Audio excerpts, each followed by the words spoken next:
Hello students, in this video I will explain to you task for mass reading materials, which is called server-side programming, and this task is focusing on PHP language.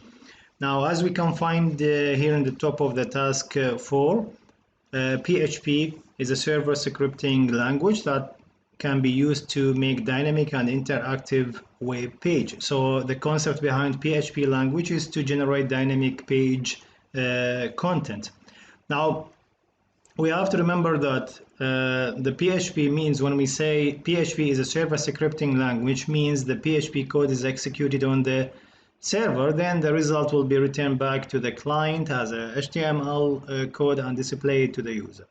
Now when you write PHP code, even it's embedded with HTML document, the PHP file extension must be .php. Now here you can find more explanation about PHP and why we use PHP, so please, you have to consider all of these points. Now PHP script can be placed anywhere in the HTML document, as we will see later, but the PHP script must start with this of course tag, bracket, then a question mark with PHP, and ended with a question mark and a close bracket. So as we can find here in this example, I have to start with this tag, end tag, then I can write the PHP code in HTML document. So inside the PHP file there are HTML tags, and we can find the PHP scripting code. As we can find here in this example, this is HTML document. We have HTML tags. As we say, this is one of the content which is HTML tag, and I can include PHP code. So here, for example, to display only this text, hello world. So if I want to include the PHP, I have to use the PHP tag, then I can write the script of the PHP. Now, maybe you ask a question, okay, how to practice this script code? Can I do that online? Yes, you can do that online. If you open the browser, just type write phponline.com. So you have this editor, you can write your code here. For example, I wrote here echo hello world, then when I run the code will display hello world. If I want to display my name, I can type here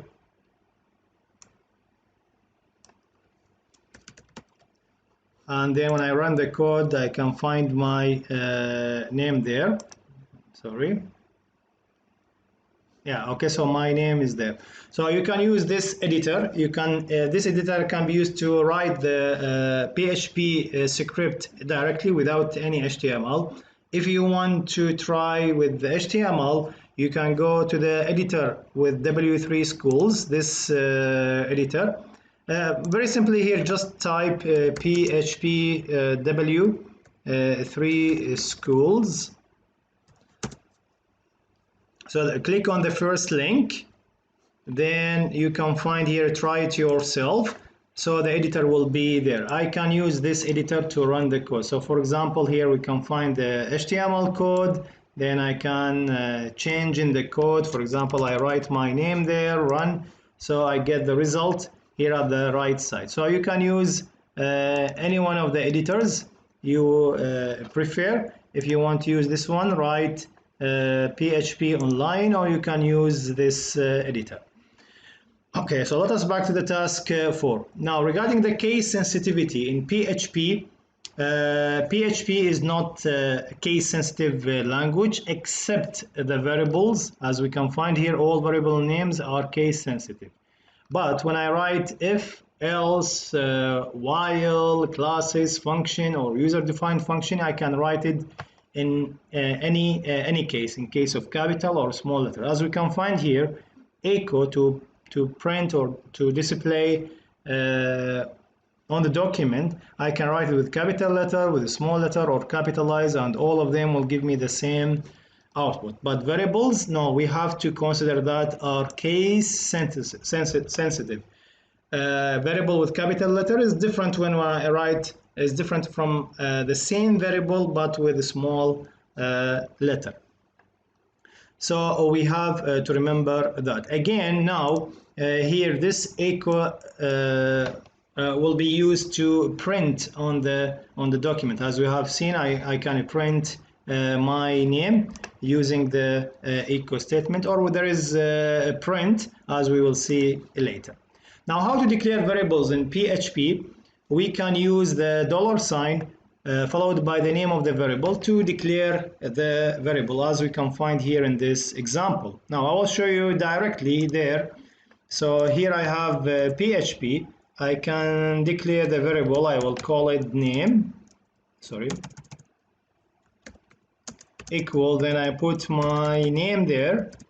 After that, I will print the value of the variable, which is name. So I will write the value and proceed it with the $sign.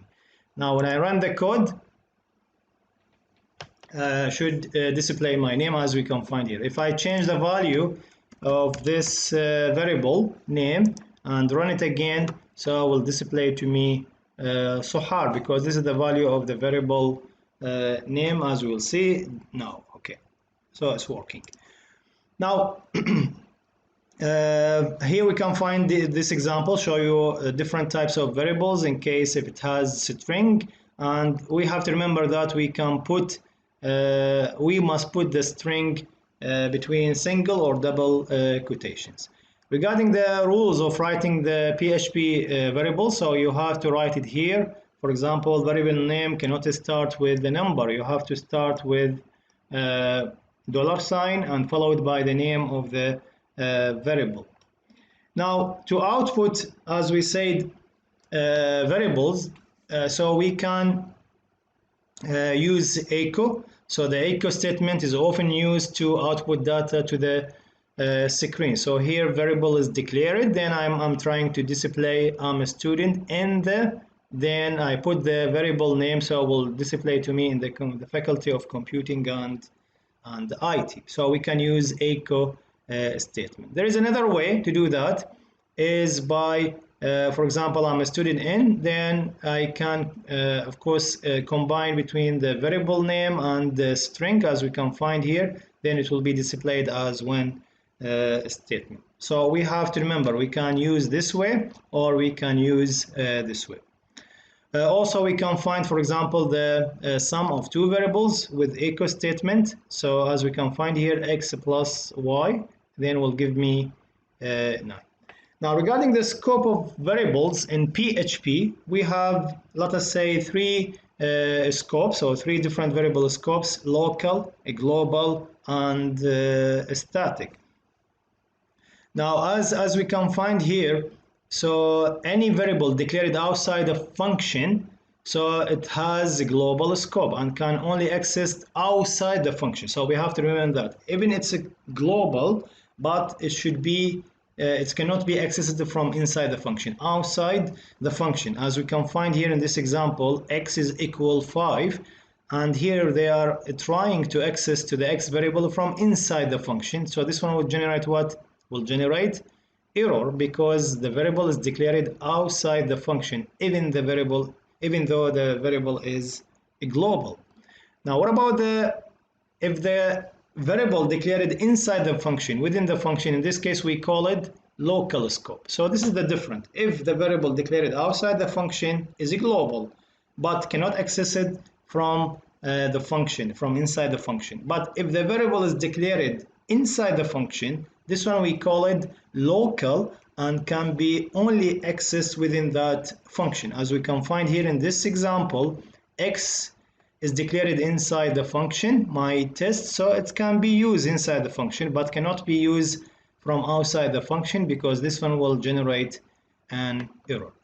So is there a possibility to declare a variable outside the function, then I can use it inside the function? Yes, by using the keyword global.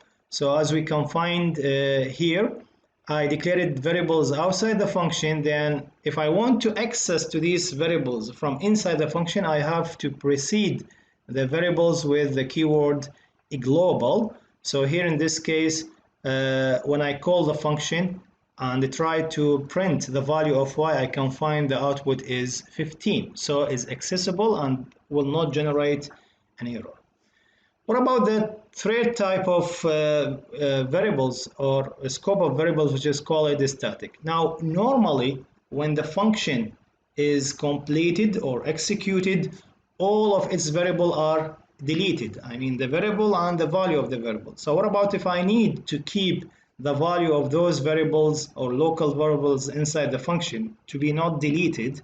In this case, we have to use the static keyword when we declare a variable. Then the variable will not be deleted and the value will be contained inside the function. I can access to it anytime. As we can find here in this example, look here, this variable is declared with the static keyword. That means this variable, even the function is completed, is executed, will not be deleted.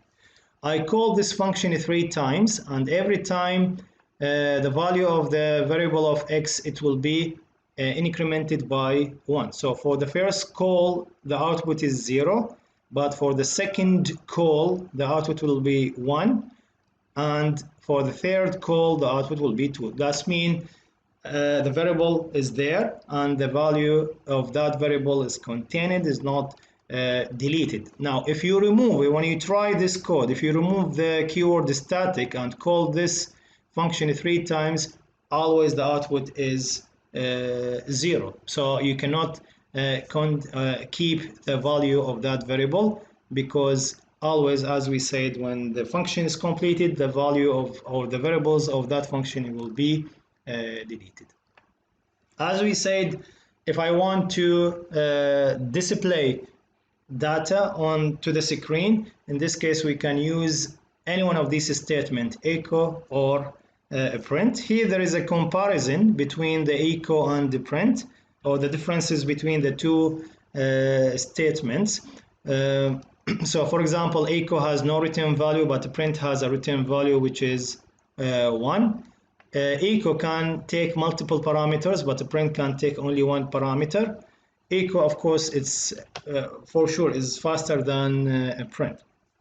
Here you can find examples how to use echo. As you can find here, we have different or multiple parameters, and I separate between the parameters by using comma. But when we check the print, we have only one parameter. We cannot use multiple parameters with the print. So here we have different examples about how to use echo and how to use a print. As you can find here, only one parameter with the print. Now, regarding the data types in PHP, as with the other programming language, we have different data types supported by PHP, like string, integer, float, boolean, array, and the other data types. Now, string, as we said, I can write the string value with double quotation or single quotation, so both are accepted in PHP. I can assign value to the string variable, then I can display the value of a print variable. So here you can find examples about the different data types, integer, float, and boolean. In addition to the null value, if you declare variable, you can assign to the variable null value. So here in this case also can be used with PHP. In PHP you have some string functions. You need to practice it. For example, string length, to count the number of words, to search in specific text. So all of these functions can be used in PHP. Now, can we create, in addition to the variable, can we create constants in PHP? Yes, it's possible to create constants by using define. So, and we have to remember about the constants are automatically global across the entire script, can be accessible from anywhere, from inside the function, from outside the function. So by default are global. So to create a constant, we have to use the define function. It has 3 parameters: the name of the constant, the value you want to assign to the constant, and do you want the case sensitivity to be sensitive or insensitive. And as we know, the constant, its value cannot be changed during the script. It will be fixed and you are not allowed to change it. So here we can find examples about how to create a function with case sensitive or case insensitive. By the way, the default value for case sensitive is false. So here define the name of the constant is greeting and the value is welcome to DRL. Now I didn't write the third parameter, so by default is false. In this case you have to follow the case sensitivity. Is capital, so you have to write it in capital. If it's small, you have to write it in small. But in the other example, I defined the same variable with capital letter, and this is the value, but now I said the case is insensitive, so is it true? Then I can, when I use this constant, I can use a small letter or capital letters. As we said, constants are global automatically, so if you define it inside your script, it can be accessible from anywhere, from inside the function or outside the function.